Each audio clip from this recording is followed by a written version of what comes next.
बिस्मिल्लाहिर्रहमानिर्रहीम। अस्सलाम वालेकुम नाज़रीन, आप देख रहे हैं मेरा YouTube channel astrologer Mauzam Khan और मैं हूँ मौज़म खान।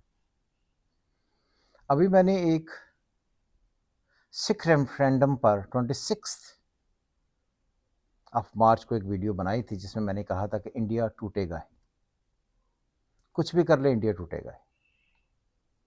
और इस वक्त सन इन एरीज़ है और एरीज़ का लॉर्ड है मार्स, और जब भी सन इन एरीज़ आता है तो ये डबल इफेक्ट करता है।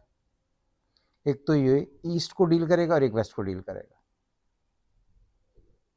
सन का एग्जॉल्ट होना और इंडिया के चार्ट में सन का वीक होना, ये नेगेटिव इम्पैक्ट है।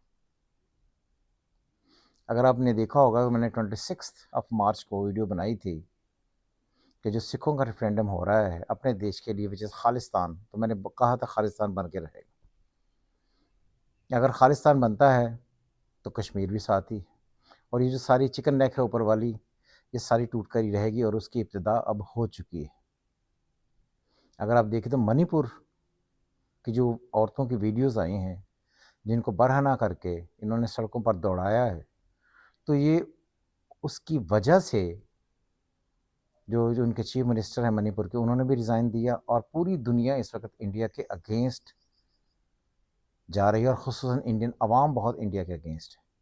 और अक्षय कुमार, उनका बयान आप देखें, जो एक्टर हैं इंडिया के, शेकन, disgusted to see this video of violence against women in Manipur. I hope that the culprits get such harsh punishment that no one ever think of doing it as a horrified thing like it again.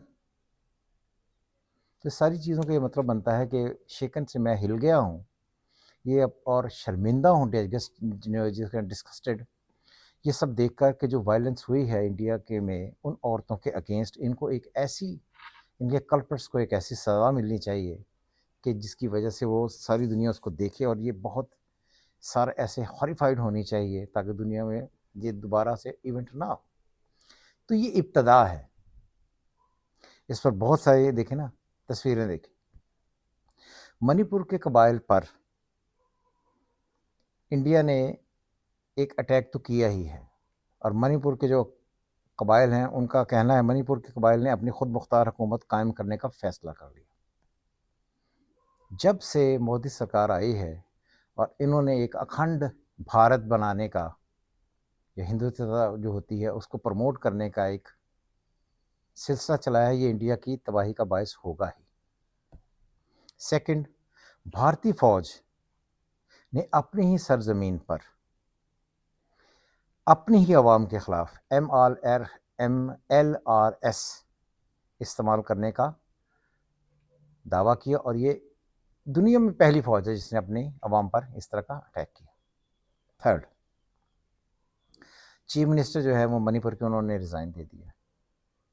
चौथा, fascist Modi सरकार की दहशतगर्दी और जुल्म सितम के खिलाफ एक भारतीय फौजी ने मीडिया के सामने आकर मीडिया में मोदी की वो छितरोल की है, जो इसकी आप वीडियो का क्लिप आप देख सकते हैं, कि जिससे रही सही इज्जत इनकी पहले ही जाती रही।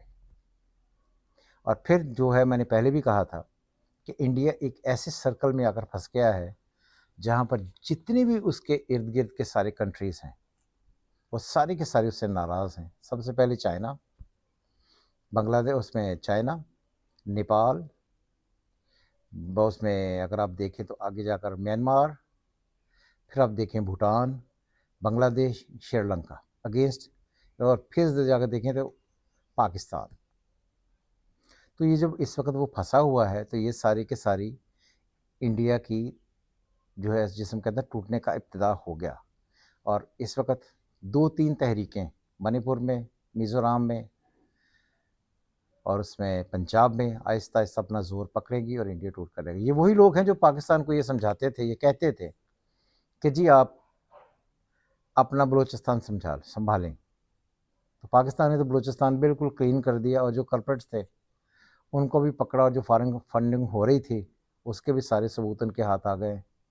सो पाकिस्तान को आप कतई तौर पर इंडिया ना समझें। पाकिस्तान एक डिफरेंट कंट्री है जिसकी ग्रिप बड़ी डिफरेंट है, और आपकी ग्रिप कतई तौर पर ये जो ऊपर वाला सारा ईस्ट नॉर्दर्न एरिया है वो आपके हाथ से निकल रहे हैं, ऐसे चिकन नेक टूटेगी।